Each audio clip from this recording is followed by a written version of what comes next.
Së fundi, do ju rikujtoj të dashur miq, ju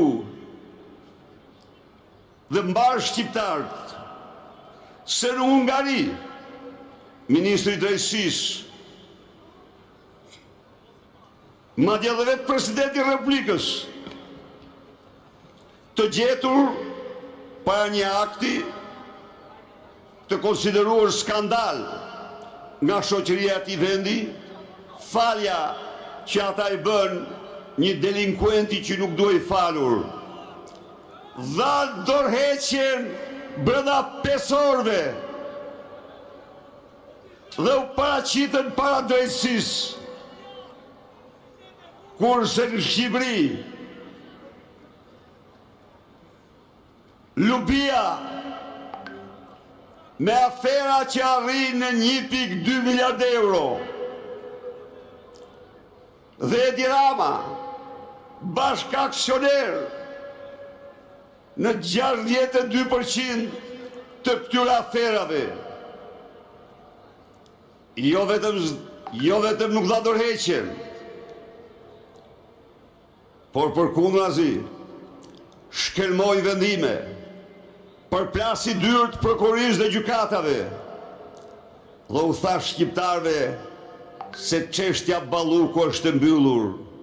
Edi Rama, ja ku jemi këtu për të dhënë fjalën e nderit, për të betuar se kur ne nuk mbyllim çështjen Balluku, çështjen tënde dhe fundi yt do t'jetë para gjykatës.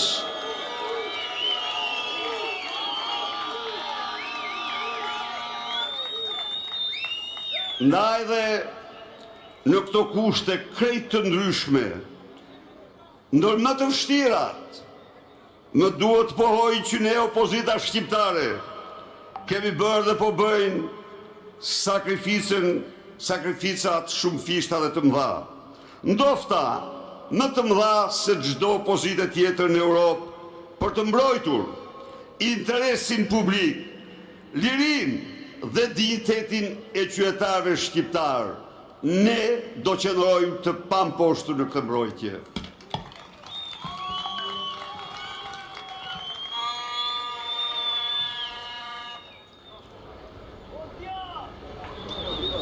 Atyre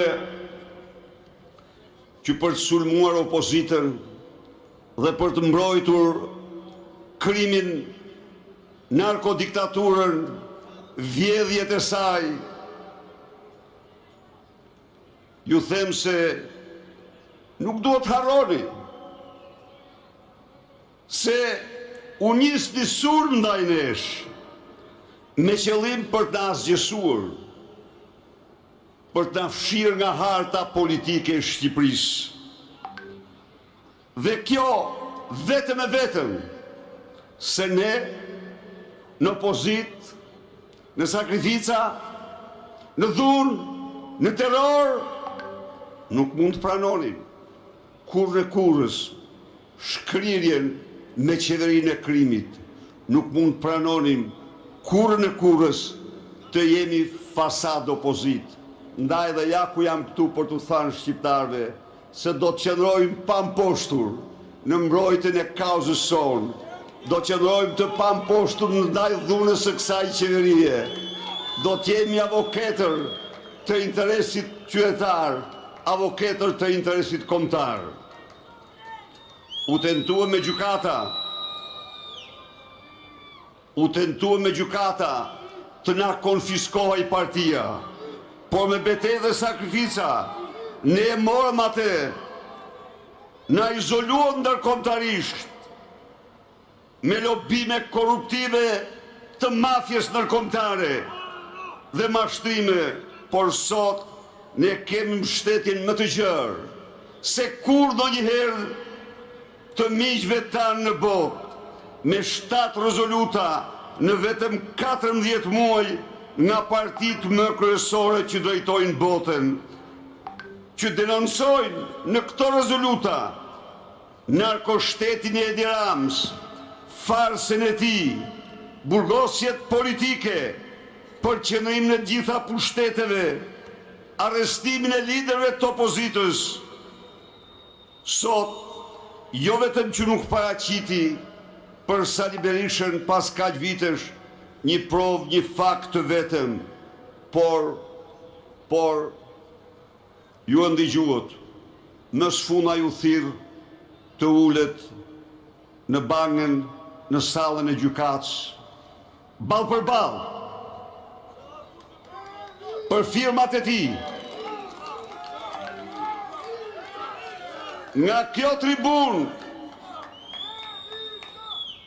u them shqiptarve se do të keni rastin të shkrihni në atë sallë për balljen e shekullit. Dhe këtu para jush i them Edi Rams, nëse nuk ta mban të vish në sallën e gjyqit dhe merr manovra siç morën rast në Lubiz dhe vetes tane, se frikacak si ti nuk ka, të sfidoj edhe në një formë mëshire, zgjidh studion televizive, zgjidh pufadorët e tu dhe hajde në debat, t'ju faktojnë shqiptarve me fakte, dokumenta, se çfarë hajduti i pago për je. Dhe jo vetëm kaq, po çfarë ligësie shekspiriane mbar ti në qenjen tënde. Edi Rama, koha jote e zezë për shqiptar ka marrë fund. Jetë dorëheqen.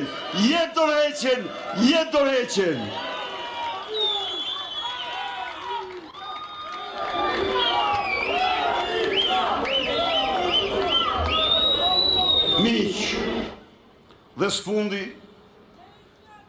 me sërinë e pandërprerë të protestave kombëtare më të fuqishme në historinë tonë, ne para shqiptarve dhe miqve tanë në botë u bëm zëri ndërgjegjës së një shoqërie të dhunuar dhe plaçkitur.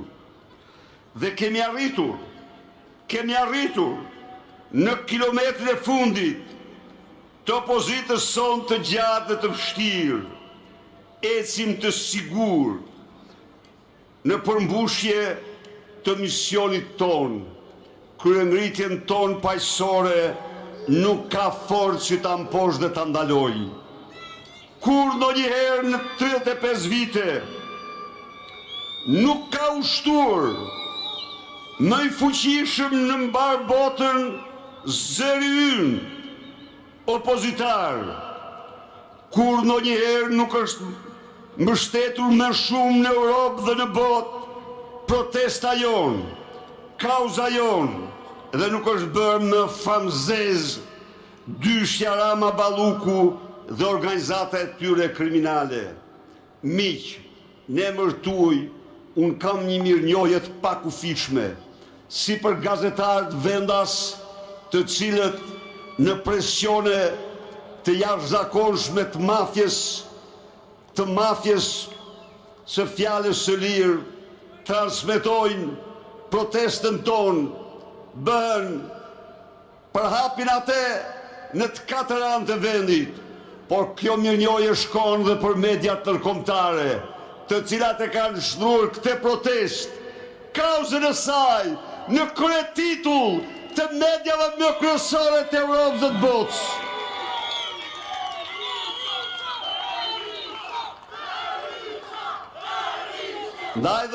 Ndaj dhe duhet të ndjej krenar, sot e përgjithmonë, me veten tuaj, me njëri tjetrin, me kauzën që mbroni, misionin tuaj, kontributin që jepni në emrin, në dignitetin e këtij kombi dhe të këtij vendi.